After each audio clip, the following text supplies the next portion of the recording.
அனைவருக்கும் வணக்கம். இரண்டு நண்பர்கள் கதை.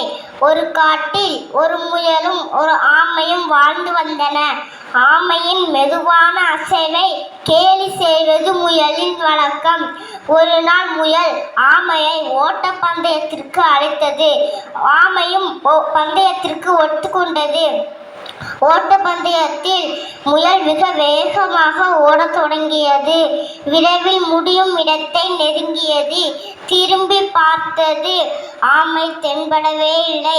பாவம், அந்த ஆமை மெதுவாகத்தான் வந்து சேர முடியும்.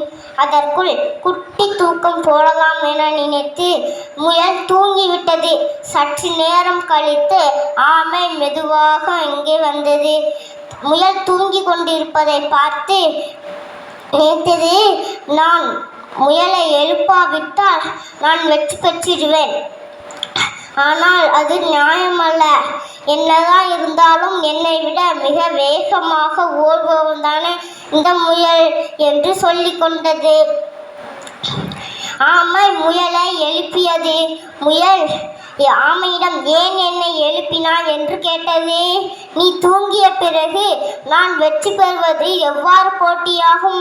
எனக்கு அதில் விருப்பமில்லை. அப்போதுதான் முயலுக்கு ஆமை நல்ல நண்பன் என்பதை புரிந்து கொண்டு பின் அவை போட்டியை கைவிட்டு நல்ல நண்பர்களாக வாழ்ந்தனர். இக்கதையின் நீதி நட்பில் நேர்மை. நன்றி, வணக்கம்.